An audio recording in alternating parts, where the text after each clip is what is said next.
Greetings, fanboys and fangirls. My book, Cassandra Killjoy Paranormal Private Eye, The Search for the Swordsman, is available on Amazon.com. You can buy your copy right now by following the link in the description box. And for more information, feel free to follow us on Twitter and Instagram. Enjoy the video.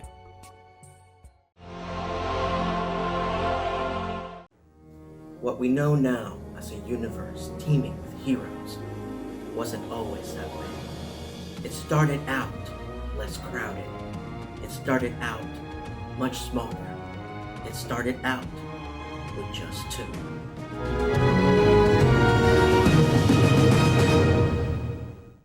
Greetings, fanboys and fangirls. I'm Erod, and I'm the Blockbuster Buster, and welcome to a look back at the DC animated universe. Our story begins, believe it or not, with Steven Spielberg. In the 80s, Spielberg famously didn't do press after he finished a movie. Instead, he would take a vacation to spend more time with his family. It was during one of these vacations that Spielberg was watching Saturday morning cartoons with his kids, and he noticed something about the cartoons, that they all sucked. Each and every one of them was just a 20-minute commercial trying to sell toys to his kids, with little to no focus on character or story, and the humor was lame and condescending. But instead of sitting around whining, complaining, and criticizing, the Prince of Hollywood actually did something about it. He called Warner Brothers directly and asked them what he needed to do to produce a new animated series in the style of the classic Looney Tunes shorts. Warner Brothers jumped at the opportunity to collaborate with Spielberg. After all, his is a name you most definitely want associated with your studio. There was just one little itty-bitty little problem. At the time, Warner Brothers didn't have a television animation division. In fact, the original plan was to farm out the show to another animation studio, and Warner Brothers would just handle the distribution. It was executive producer Gene McCurdy who suggested that they could handle the full production in-house. And thus, Warner Brothers Animation was born, with their first production being Steven Spielberg's Tiny Toon Adventures. The next problem was that everyone with legitimate animation experience in Hollywood was already working for all the other pre-established animation studios, and all that was left were the artists that had already retired, and the ones that were just starting out were hungry and were looking to prove themselves. Legends of the Dark Knight. Enter Bruce Timm, a self-taught artist with a little bit of experience under his belt, who was initially hired to work on Tiny Toon Adventures as a storyboard artist. Eventually, Tim would end up working on a Plucky Duck segment of Tiny Toons that was a parody of Batman, with background artist Eric Radomski, where a desire for more Batman media was in the air for Hollywood, and the two artists took this as a cue to individually pitch Batman shows to Gene McCurdy, Radomski with his backgrounds, and Tim with his character designs. But Tim and Radomski's vision of Batman was not like the lighthearted adaptations that came before. Their plan was to be more faithful to the source material, namely the work of Denny O'Neil, Frank Miller, and Alan Moore, and present Batman as a Dark Knight detective, fighting to protect Gotham City from the freaks and monsters that inhabit it. So they put their magnificent brains together and pitched the idea to Gene McCurdy, who was very supportive and passed the idea along to the powers that be, who turned it down. I am going to repeat that so it sinks in. Initially, Warner Brothers turned down Batman the Animated Series.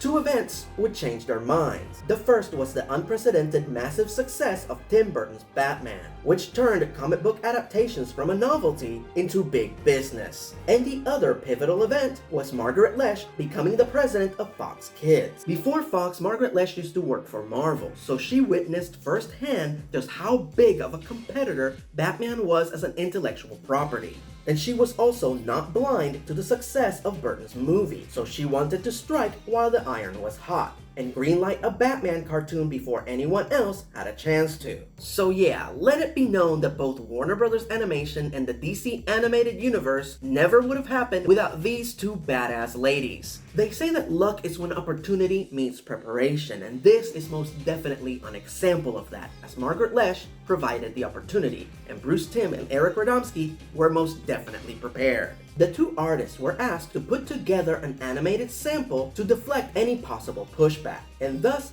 they produced the now legendary short The Dark Knight's First Night, which unveiled the gothic dark style of Batman the Animated Series, which was largely inspired by the Max Fleischer Superman cartoons from the 40s. Suffice it to say, all parties involved were impressed, and the production would go on to put together one of the greatest creative teams ever assembled. Directors like Dan Reba, writers like Rich Fogel, Randy Rogel, and Paul Dini, animation legend Alan Burnett, and last but not least, the greatest casting and voice director of all time, Andrea Romano. Not to mention an all-star cast that included Lauren Lester as Robin, Efren Zimbalist Jr. as Alfred, Bob Hastings as Commissioner Gordon, Richard Mole as Two-Face, Adrienne Barbeau as Catwoman, Paul Williams as the Penguin, Arlene Sorkin as Harley Quinn, and Mark freaking Hamill as the Joker. Not to mention this show's greatest contribution to animation and pop culture, Kevin Conroy as Batman, who was not a voice actor before Batman the Animated Series. He was a New York theater actor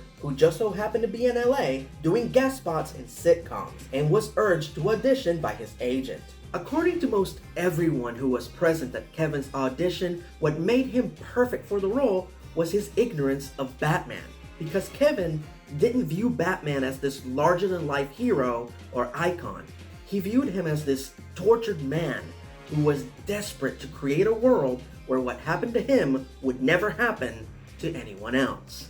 It goes without saying, but Batman the Animated Series would go on to be one of the most successful animated shows of all time, reshaping the medium, evolving the world of animation, and blazing the trail for shows like Gargoyles, Kim Possible, and Avatar The Last Airbender. As Mark Hamill always says, it was a show that didn't talk down to its audience, it talked up to them.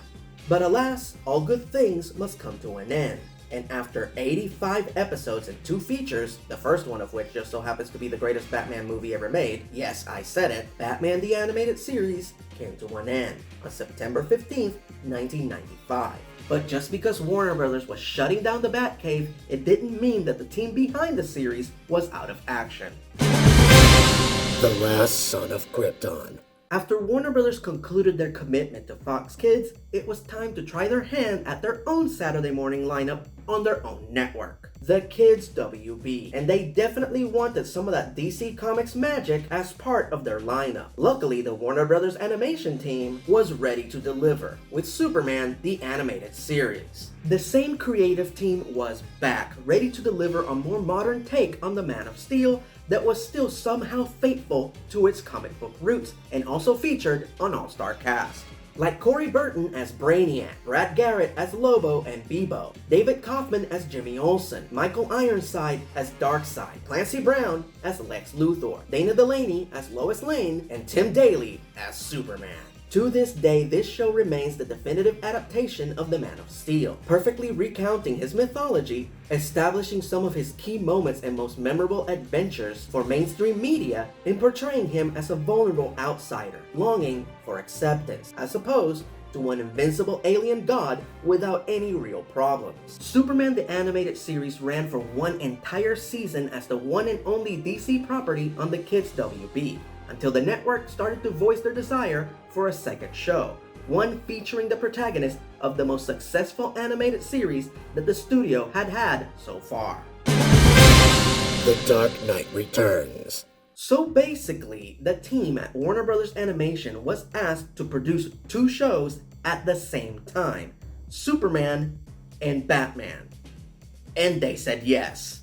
The 2 shows would be aired side by side as a 1-hour block, called The New Batman Superman Adventures, consisting of 1 episode from each show, and occasionally one where the 2 shows would cross over. Now, while the cast and crew remained largely the same, there were some notable changes. They tweaked the character designs as well as the art style. Dick Grayson relinquishes the mantle of Robin and becomes Nightwing. Tim Drake, played by Matthew Valencia, becomes the new Boy Wonder, and Batgirl, played by Tara Strong, becomes a permanent part of the Bat family. Other than that, the show remained largely the same: dark, dramatic, and epic. And they were going to kick off this 1-hour DC animation block with a bang, with the first ever crossover in the franchise.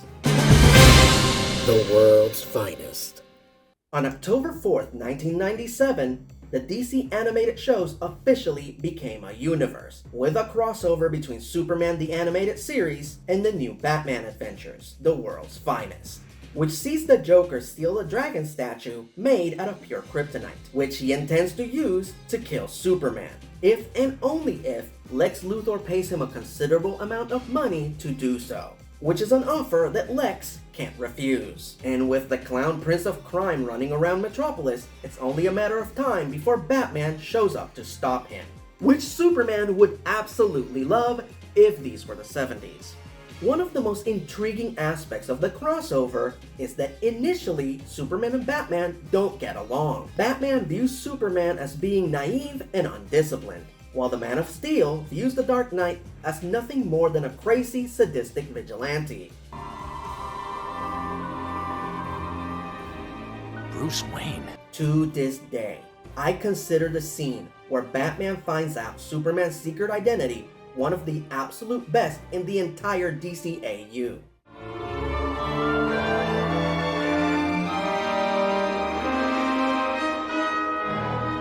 And right when you think things couldn't possibly get more complicated, Lois Lane, who generally only has eyes for Superman, but has no clue Clark exists, falls in love with Bruce Wayne. But you guessed it, hates Batman.